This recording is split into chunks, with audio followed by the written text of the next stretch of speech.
بسم الله الرحمن الرحيم. كتاب أنزلناه إليك مبارك ليدبروا آياته وليتذكر أولو الألباب. صدق الله العظيم.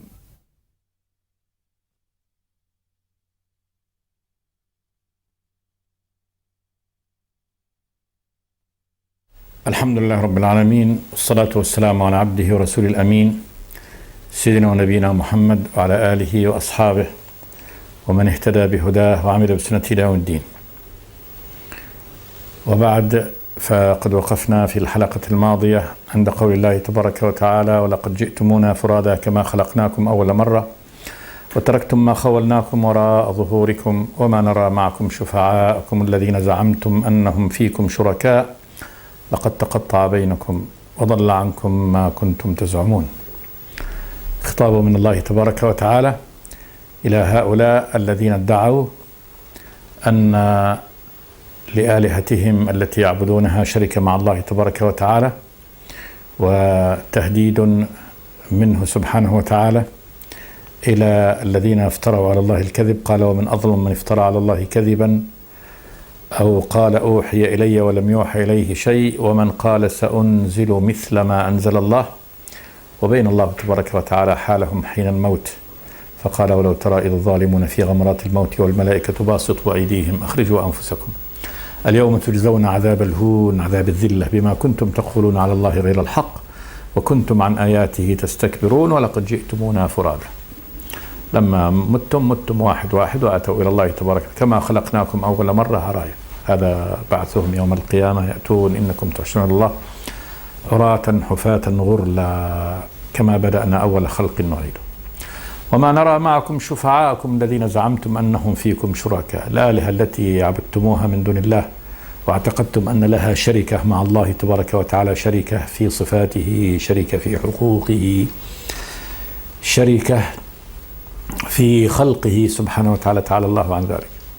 ما نرى وين هذول، يقال لهم: أين هؤلاء الشركاء الذين زعمتم أنهم شركاء لي؟ ويوم يناديهم أين شركائي، يعني الذين زعمتم. وما نرى معكم شفعاءكم الذين زعمتم أنهم فيكم شركاء. وجاءت هذه العبارة بهذا السياق للاستهزاء بهم والسخرية بهم. وين هم؟ يقول: ما نشوف معكم، لا نرى معكم، يعني هؤلاء الذين زعمتم أنهم فيكم شركاء في الدنيا. ثم قال جل وعلا: لقد تقطع بينكم وضل عنكم ما كنتم تزعمون. هنا بعد أن بين الله تبارك وتعالى هوان العابد والمعبود، التابع والمتبوع. العابد والمعبود من هؤلاء الذين عبدوا غير الله تبارك وتعالى، التابع والمتبوع ممن تناصروا على الباطل وتركوا دين الله تبارك وتعالى. هوانهم وذلتهم يوم القيامة. شرع الله تبارك وتعالى يبين عزته أنه الرب الإله الذي يستحق وحده العبادة سبحانه وتعالى. فقال جل وعلا: إن الله فالق الحب والنوى. الله الذي يدعوكم لعبادته هذه صفاته. إن الله فالق الحب والنوى يخرج الحي من الميت ومخرج الميت من الحي ذلكم الله فأنى تؤفكون. هذا الرب، هذا هو الرب الإله الذي يستحق العبادة سبحانه وتعالى. إن الله سبحانه وتعالى، الله الاسم الأعظم على ذات الرب تبارك وتعالى الذي ترجع بعد ذلك كل الأسماء إليه. ومعنى الله الإله، ومعنى الإله يتضمن تحت معنى الإله كل معاني أنه الخالق الرازق القوي المتصرف المدبر، أن هذا كل الوجود مدين له يصمد إليه. هذا معنى الألوهية، لأنه لا إله إلا كذا، لا إله إلا هكذا. لا إله لا يكون الإله إلا خالقا رازقا متصرفا مالكا لعابده مالكا لنفعه وضره. فهذا هو الذي يستحق الألوهة. ولذلك كان اسم الله والاسم الأعظم لله تبارك وتعالى الله. إن الله هذا فالق الحب والنوى. الحب هذا البذر لكل هذه الزروع الصغيرة كالقمح والشعير والفول والعدس هذا حب. والنوى هذه البذرة لكل الأشجار كالنخلة والمشمش التفاح هذه الثمار داخلها نوى، فالبذرة التي في داخل هذه الثمار نوى. والحب الذي هذا نأكله وهو بذور هذه المزروعات حب. وعلى الحب والنوى الزروع والثمار يحيا الخلق، الحيوان والإنسان. إن الله فارق الحب والنوى.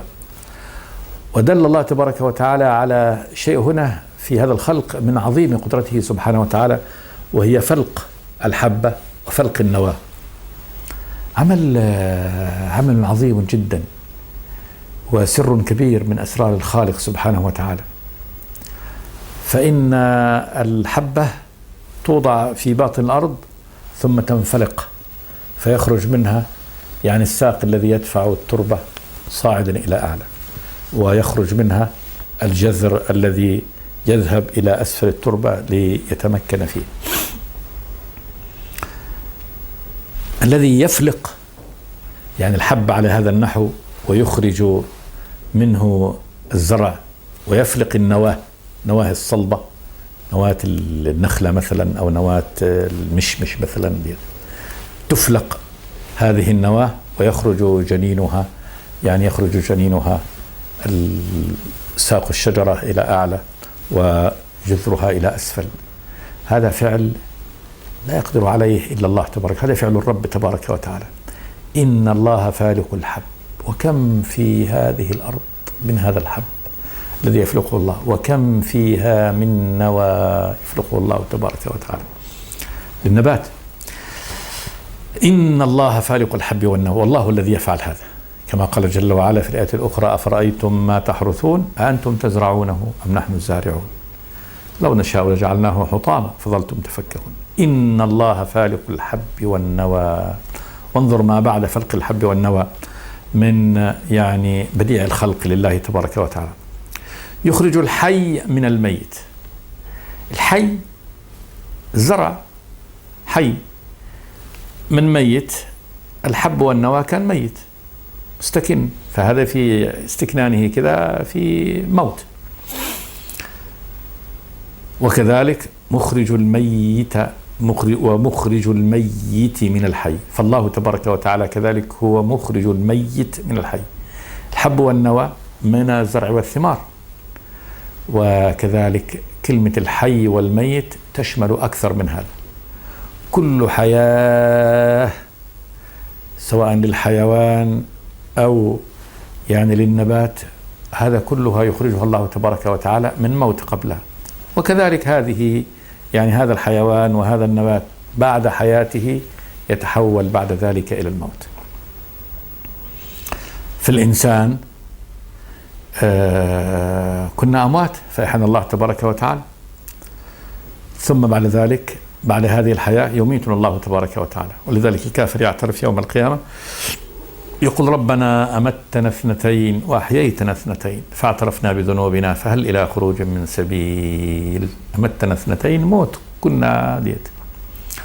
كيف تكفرون بالله وكنتم أمواتا فأحياكم ثم يميتكم ثم يحييكم ثم إليه ترجعون. كنا أمواتا لم نكن شيء، أو كنا في يعني من مواد هذه الأرض، ثم بعد ذلك أحيانا الله تبارك وتعالى في بطون أمهاتنا ثم يميتنا ونقبر ثم يحيينا الله تبارك وتعالى. فالله يخرج الحي من الميت نباتا وحيوانا، ومخرج الميت من الحي. ذلكم الله، ذلكم بالإشارة إلى البعيد تعظيما لشأن الرب تبارك وتعالى. الله فأنا تؤفكون، فأنا تؤفكون. أن كيف تؤفكون؟ الإفك هو أصل الإفك، أفكه معنى قلبه، يعني تنقلبون على رؤوسكم هكذا شأن من لا يفقه. فإن الإنسان يعني فأنى تؤفكون يعني تنكسون على رؤوسكم فلا تفهمون، يعني كن مستويا حتى تفهم ما يقال لك. فأنى تؤفكون تصرفون وتقلبون عن هذا الحق الواضح. فهذه صنعة الرب تبارك وتعالى، وهذه آلاؤه، وهذا فعله. هل يصرف الإنسان عن هذا الإله ليعبد غيره مما لا يخلق شيئا؟ فمن يخلق كمن لا يخلق، أفلا تذكرون؟ إن الله فالق الحب والنوى يخرج الحي من الميت ومخرج الميت من الحي ذلكم الله فأنى تؤفكون. فالق الإصباح،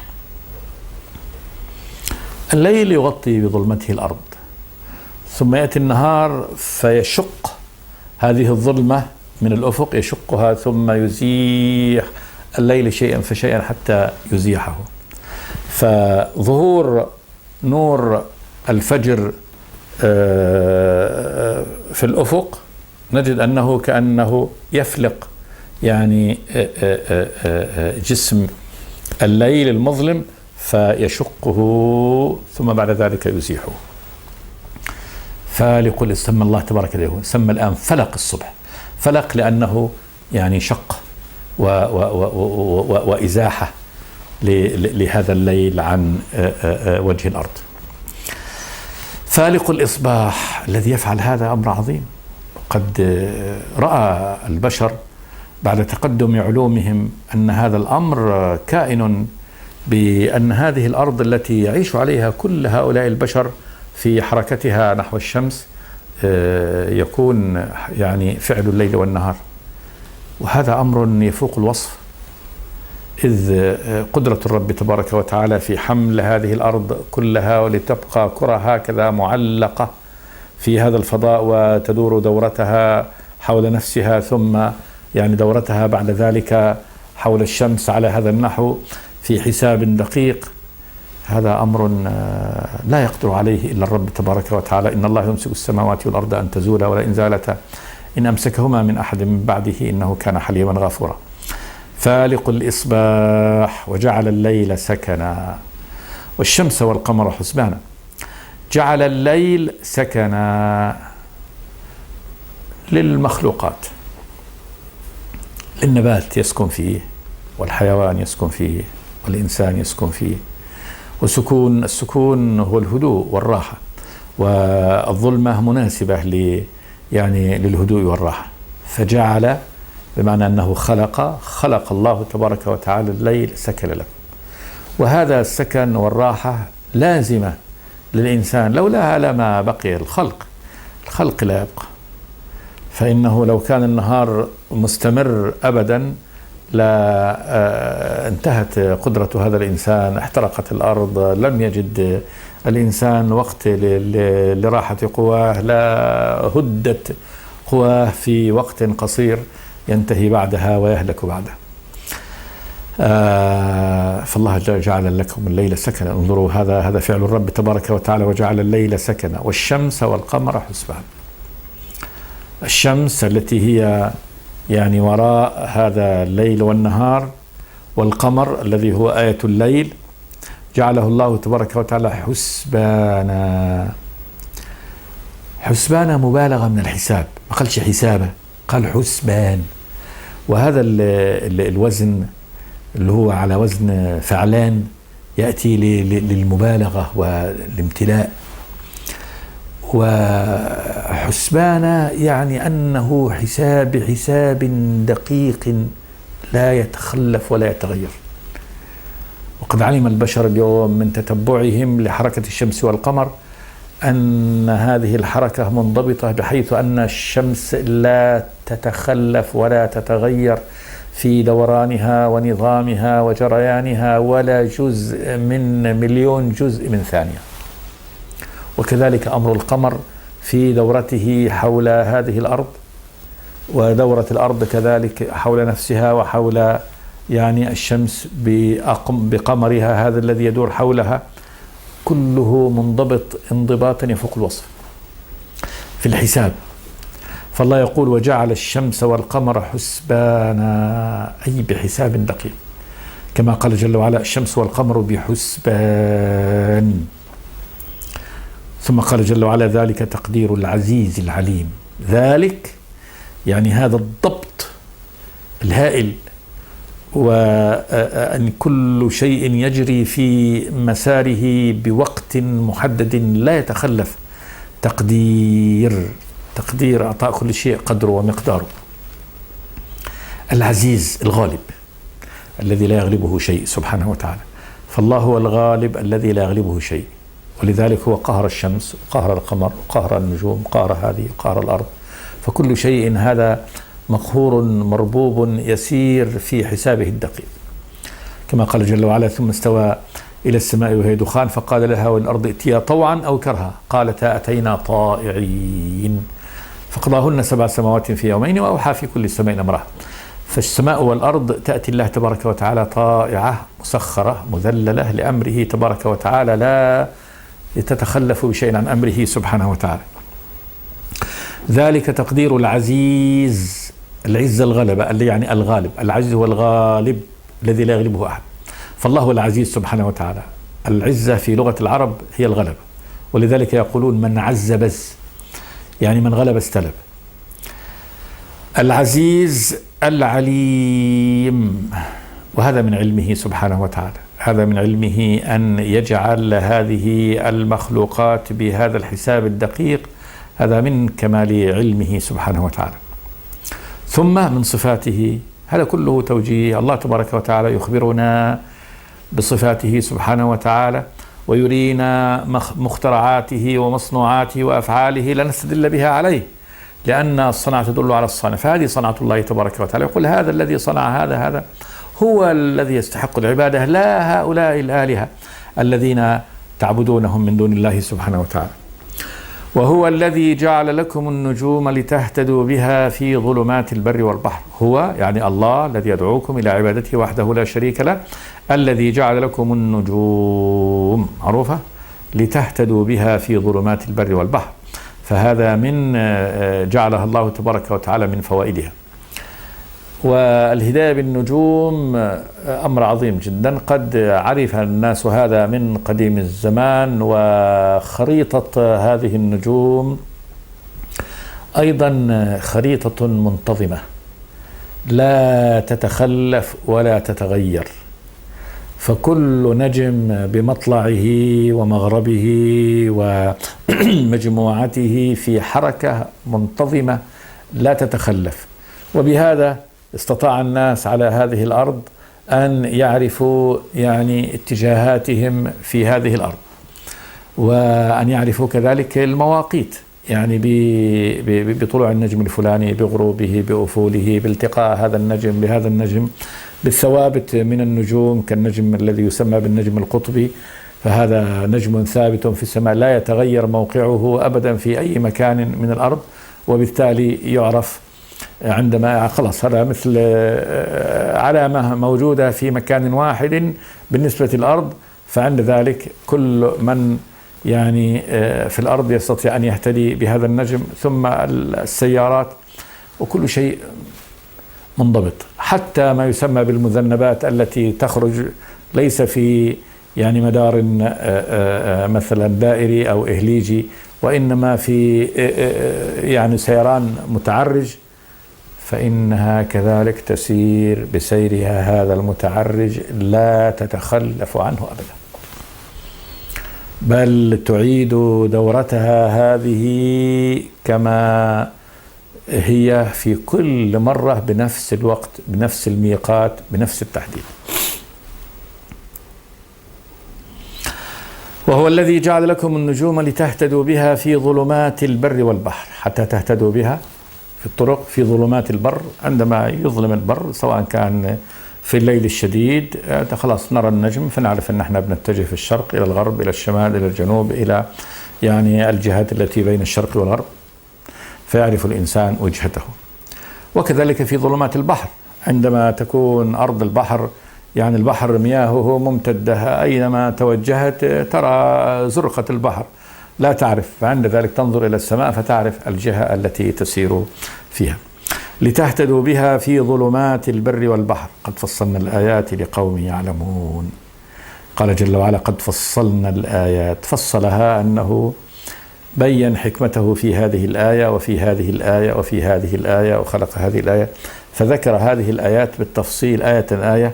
قد فصلنا الآيات، فصلها قطع هذه الآية عن آية حتى يعني يتبين لكم حكمة الرب وفعله في هذه الآيات التي خلقها، آياته هذه المنظورة في السماوات والأرض.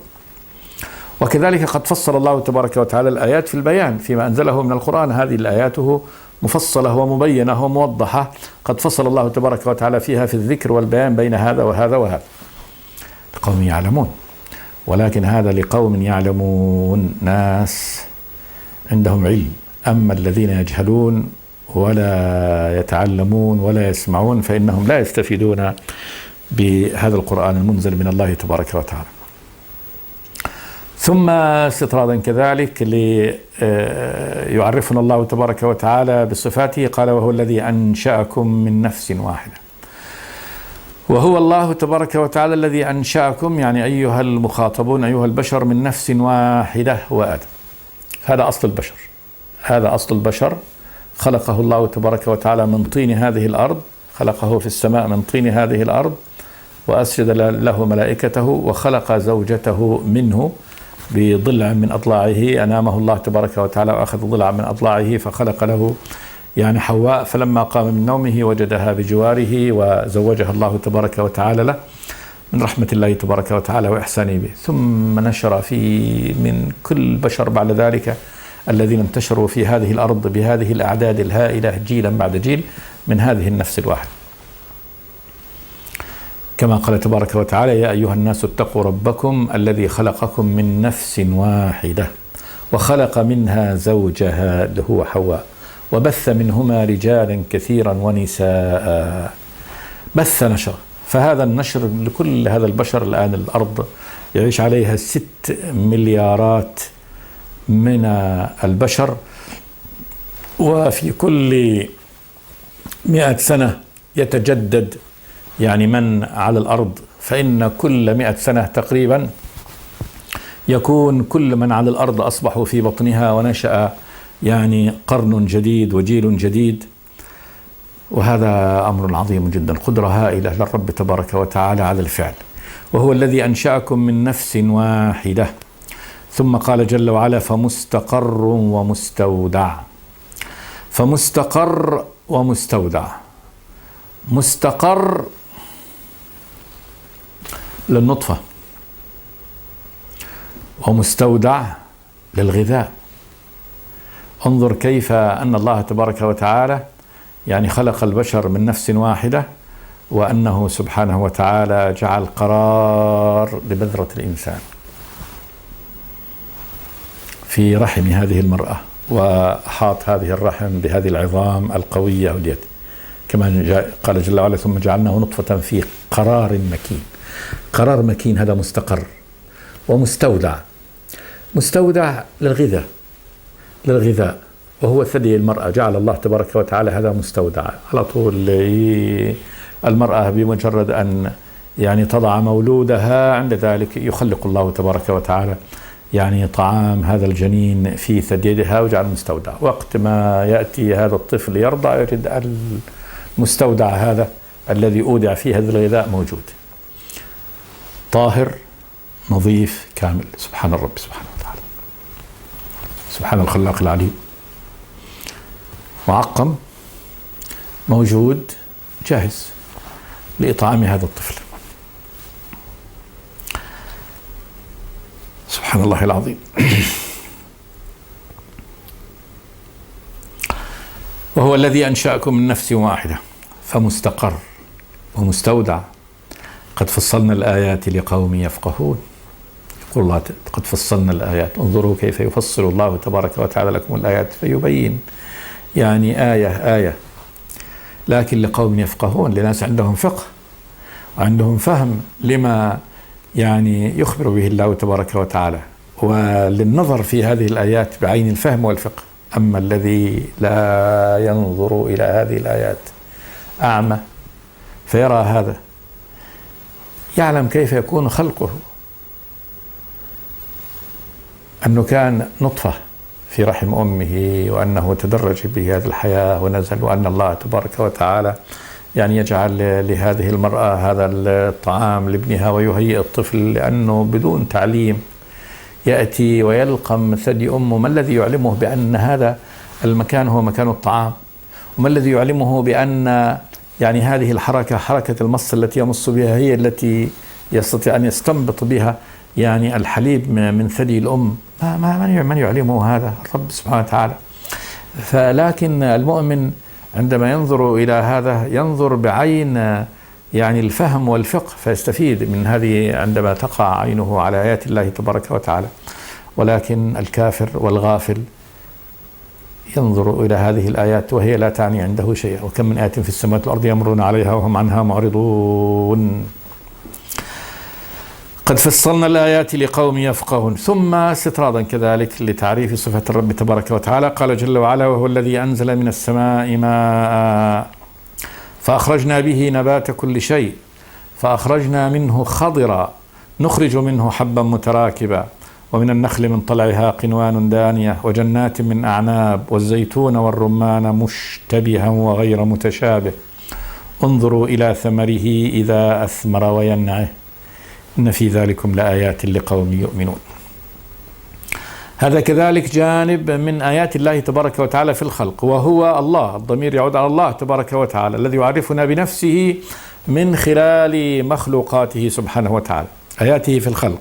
وهو الذي أنزل من السماء ماء المطر، وسمي من السماء لأن السماء في لغة العرب هي كل ما علاك، والمطر في أقرب نقطة عندنا من هذا العلو.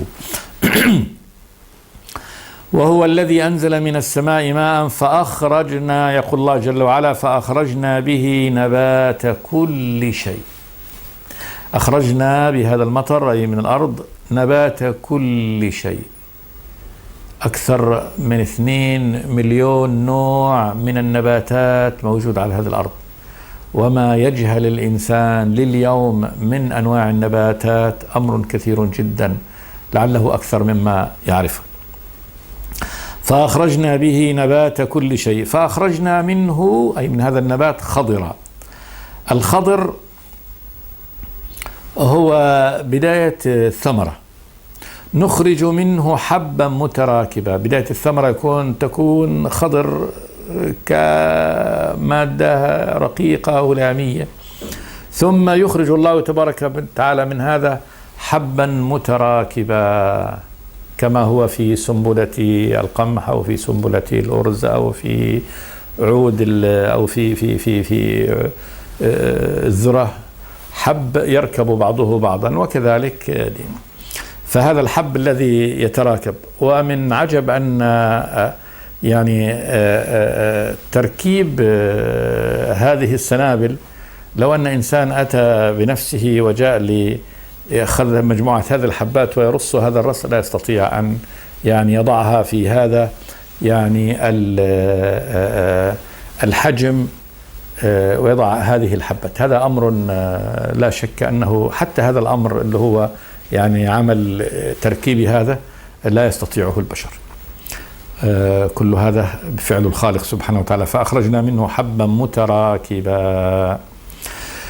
ثم قال جل وعلا: ومن النخل من طلعها قنوان دانية، يعني خلق لكم سبحانه وتعالى من النخل من طلعها، الطلع وهو ما يكون في يعني في بداية طلع النخلة في هذا الغلاف والحفظ، قنوان دانية، يطلع القنو بعد ذلك عندما ينشق يعني غلاف النخلة ويخرج القنو. القنو هو مجموع العذق مع الشماريخ مع يعني البلح أو الرطب. قنوان جمع قنو، دانية قريبة. نخل يبدأ الثمار وهو على وجه الأرض، ممكن أن القنو يصل إلى وجه الأرض بداية، ثم بعد ذلك تصعد النخلة وتظل قريبة قريبة، ثم إذا صعدت كذلك تكون كذلك دانية، فإنه بما خلق الله تبارك وتعالى لها من الكرب ومن